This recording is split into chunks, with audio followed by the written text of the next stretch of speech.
17টি চুরি হয়ে যাওয়া মোটরসাইকেল উদ্ধার। জানিয়ে রাখি আপনাদের এই মুহূর্তের সবচাইতে বড় খবর, লালগোলা থানার ওসি অমিত ভকতের বিরাট বড় সাফল্য। 17টি চুরি হয়ে যাওয়া মোটরসাইকেল উদ্ধার লালগোলা থানার ওসি অমিত ভকতের নেতৃত্বে। পুলিশ সূত্রে জানা যাচ্ছে, গত 27/5/2026 তারিখ লালগোলা থানায় একটি মোটরসাইকেল চুরির ঘটনায় মামলা হয়। মামলা নম্বর 446/26 ধারা 302/2 বিএনএস নথিভুক্ত মামলা নম্বর 446/26 ধারা 302/2 বিএনএস নথিভুক্ত করা হয়। তদন্ত চলাকালীন ঘটনাস্থল ও সংলগ্ন এলাকার সিসিটিভি ফুটেজ পর্যালোচনা করে অভিযুক্ত কামাল শেখকে শনাক্ত করা হয় এবং 1/8/2026 তারিখে রঘুনাথগঞ্জ থানা এলাকা থেকে তাকে গ্রেপ্তার করা হয় লালগোলা থানার বিচক্ষণ ও তীক্ষ্ণ ওসি অমিত ভকতের নেতৃত্বে এবং তাকে 10 দিনের পুলিশি হেফাজতে নেওয়া হয়। জিজ্ঞাসাবাদের সময় তার দেওয়া তথ্যের ভিত্তিতে রঘুনাথগঞ্জের বাসিন্দা অপর অভিযুক্ত টিঙ্কু শেখকে গ্রেপ্তার করা হয় এবং তাদের বয়ান অনুযায়ী বিভিন্ন স্থান থেকে মোট 17টি চোরাই মোটরসাইকেল উদ্ধার হয় এবং তাদের দুই সহযোগীর নাম প্রকাশ করেছে এবং তাদের গ্রেপ্তারের জন্য অভিযান অব্যাহত রয়েছে। উদ্ধারকৃত মোটরসাইকেলগুলো যথাযথভাবে বাজেয়াপ্ত করা হয়েছে এমনটাই জানা যাচ্ছে পুলিশ সূত্রে। তবে এটা বলা যেতে পারে, লালগোলা থানার ওসি অমিত ভকতের নেতৃত্বে বিরাট বড় মোটরসাইকেল চোর গ্যাংকে ধরতে সক্ষম হলো লালগোলা থানার পুলিশ। এছাড়াও এর কয়েকদিন পূর্বে 7 জন বাংলাদেশিকে গ্রেপ্তার করে লালগোলা থানার পুলিশ ওসি অমিত ভকতের তত্ত্বাবধানে একটার পর একটা সাফল্য পাচ্ছে লালগোলা থানার অভিজ্ঞ ওসি অমিত ভকতের তত্ত্বাবধানে।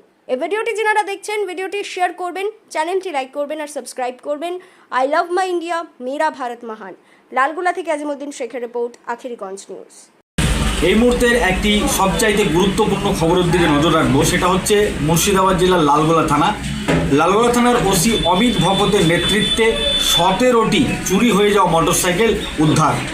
জানিয়ে রাখি আপনাদের, 17টি চুরি হয়ে যাওয়া মোটরসাইকেল উদ্ধার করেছে লালগোলা থানার পুলিশ ওসি অমিত ভকতের নেতৃত্বে। পুলিশ সূত্রে যেটা জানা যাচ্ছে, 17টি মোটরসাইকেল চুরি হয়ে যাওয়া উদ্ধার হয়েছে লালগোলা থানায়। গত 27/5/2026 তারিখ লালগোলা থানায় একটি মোটরসাইকেল চুরির ঘটনায় মামলা রুজু হয়। মামলার নম্বর 446/26 মামলার নম্বর 446/26 ধারা 302/2 বিএনএস নথিভুক্ত করা হয়।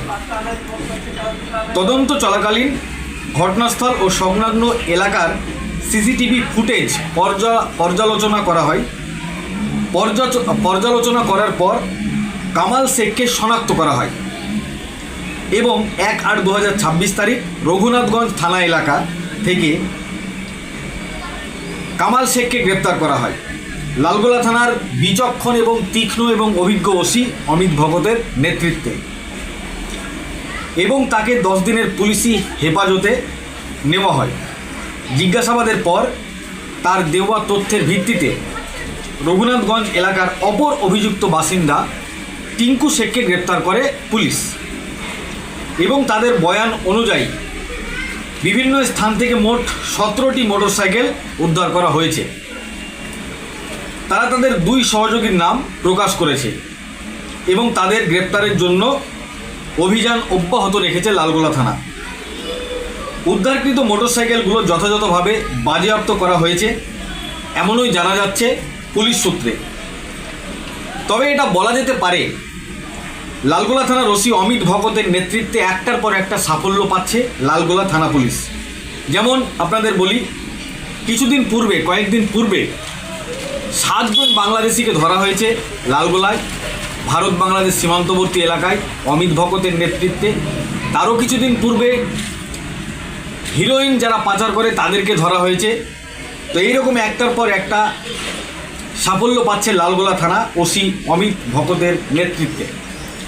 অবশ্যই একজন মুর্শিদাবাদ জেলার বুকে লালগোলা থানার ওসি অমিত ভকত, তিনি একজন প্রশংসনীয় ব্যক্তি।